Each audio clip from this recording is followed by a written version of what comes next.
The hotel looked normal from the outside. Bright lights, shiny glass doors, and a friendly clerk at the front desk. But on the third floor, down a long hallway with peeling wallpaper, was a door that should never be opened. Room 313. That night, a storm raged outside. Rain pounded the windows, and thunder shook the building. A businessman named Daniel arrived late, his suit soaked from the downpour.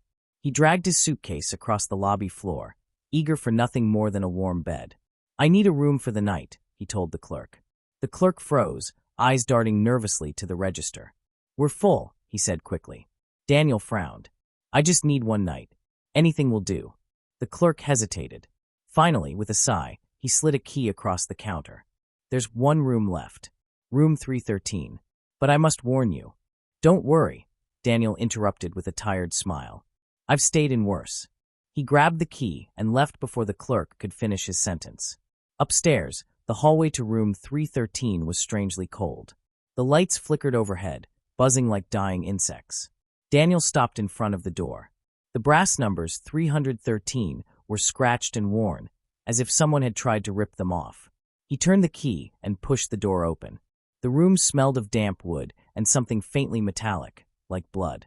The furniture was old, the carpet stained, the curtains heavy with dust. But Daniel was too tired to care. He set down his suitcase, loosened his tie, and collapsed on the bed. Hours passed. The storm outside grew wilder. And then, Daniel woke up. Not from thunder, not from rain, but from a sound inside the room. A soft whisper. At first, he thought it was the wind, but the whisper grew louder. It came from the corner, near the wardrobe. His heart thudded in his chest. Slowly, he sat up, eyes straining in the dark. The wardrobe door creaked open by itself. "Hello," Daniel whispered, his throat dry. No answer, only the sound of breathing. Slow, heavy. Inside the wardrobe, Daniel's hand trembled as he reached for the lamp. The bulb flickered weakly, casting pale light across the room. The wardrobe stood open now, wide enough to see inside. But there was nothing there. Relieved, Daniel exhaled. "Just my imagination," he muttered. He shut the wardrobe, locked it, and returned to bed. But as soon as he closed his eyes, the whisper came again, this time right beside his ear. "Don't stay." Daniel bolted upright. His skin crawled. He spun around, but the room was empty. The curtains fluttered though the window was shut. The lamp buzzed, then died, plunging him into darkness. A chill swept over him. He could feel it. Someone was in the room. And then, in the glow of lightning, Daniel saw it. A figure, tall and shadowy, standing at the foot of the bed. Its face was pale, its eyes black, its mouth open wide in a silent scream. The storm roared. The figure moved closer. Daniel tried to run, but his legs froze. His voice caught in his throat. All he could do was stare as the shadow leaned over him. The last thing he heard before the lights went out was the whisper again, colder than ever. "You should never have entered room 313. Daniel couldn't move. His heart hammered against his ribs as the shadow leaned closer, its black eyes boring into him. The whisper still rang in his ears. "You should never have entered room 313. Then, all at once, the lights flickered back on. The figure was gone. Only the empty room remained. Daniel gasped for breath. He rubbed his eyes, trying to convince himself it had been a dream. Just stress, he thought. The storm. The long day.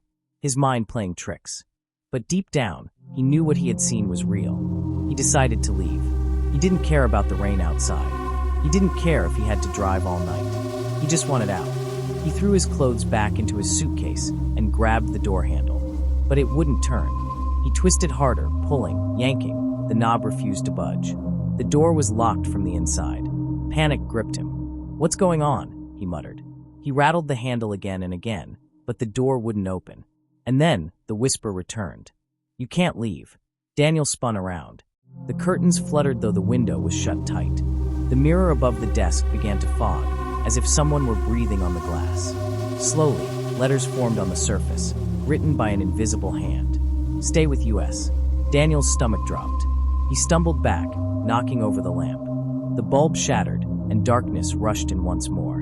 In the silence, he heard footsteps. Soft, dragging footsteps on the carpet.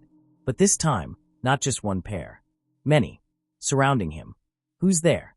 Daniel shouted, his voice shaking. From the shadows, faces began to appear.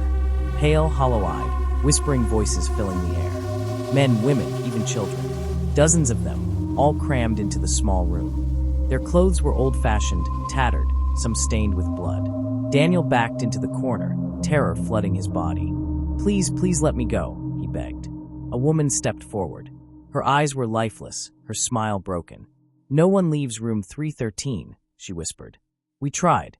Now we stay forever." Daniel shook his head. No, I'm not staying here." He grabbed his suitcase and hurled it at the window. The glass shattered in a spray of rain and wind. Without thinking, he climbed onto the ledge, desperate to escape. The storm howled around him, lightning splitting the sky. But when he looked down, his blood ran cold. There was no street below, no hotel grounds, just endless black void, stretching forever. Daniel froze. Behind him, the whispers grew louder, chanting now, a chorus of voices pulling him back inside. "Stay with us. Stay with us. Stay with us." Hands grabbed his arms, cold, bony hands. He fought, kicking and screaming, but they dragged him back into the room. The window slammed shut, sealing the storm away. Daniel was thrown onto the bed. The mattress groaned as shadows swirled around him. His screams echoed, but the hotel walls swallowed them whole. Then silence. Morning came. The storm was gone. Sunshine poured into the hotel lobby. Guests checked out, chatting happily, unaware of the nightmare upstairs. The clerk at the front desk opened the register to log the night's guests. His eyes flicked over the names. When he reached Daniel's, he sighed and quietly crossed it out with his pen. Another guest lost. Another soul claimed by room 313. The clerk looked up as a new couple entered the lobby, smiling, suitcases in hand. "Welcome," he said politely. "How many nights will you be staying?" The couple laughed. "Just one. Do you have any rooms available?" The clerk hesitated, his pen hovering over the book. Then he forced a smile. "Yes," he said softly. "We do. Room 313 is open." The couple smiled as the hotel clerk handed over the key. "Room 313, he said with a calmness that betrayed no guilt. They laughed, joking about unlucky numbers, and wheeled their bags to the elevator. The hallway upstairs was quiet, save for the hum of the flickering lights. They walked hand in hand, whispering to each other about dinner plans and tomorrow's drive. Neither noticed how the wallpaper seemed to curl like dried skin, or how the brass numbers on the door were scratched almost beyond recognition. When the key turned, the door creaked open, and the couple stepped inside. The room looked ordinary enough, though the smell was faint, heavy, and hard to place. They unpacked, joking about the storm that had soaked the city last night. The man tried the television, but static filled the screen. The woman tugged at the curtains, but they refused to close all the way, leaving a gap where the night could peek in. "Old hotel," she shrugged. "But it'll do." For the first hour, nothing strange happened. They lay in bed scrolling through their phones, the hum of the broken ceiling fan filling the silence. But then the woman froze. "Did you hear that?" she whispered. Her partner laughed. "Hear what?" A whisper. From the wardrobe. He rolled his eyes and opened the creaky wardrobe door. "See? Empty." He banged on the wood. Just an old hotel room. But as he closed the door, words scratched themselves across the mirror by the desk. Both of them turned in shock. The letters glowed faintly like frost. "You shouldn't have come." The woman's phone slipped from her hand. They backed toward the door, fumbling with the knob. It wouldn't turn. The lights flickered once, twice, then went out. The whispers began. Dozens at once, rising and falling, circling them. Cold air swept across their skin, and shapes began to stir in the corners. Faces appeared in the dark, men, women, and children with hollow eyes, lips whispering in unison. "Stay with us. Stay with us. Stay with us." The man grabbed a chair and smashed it against the window.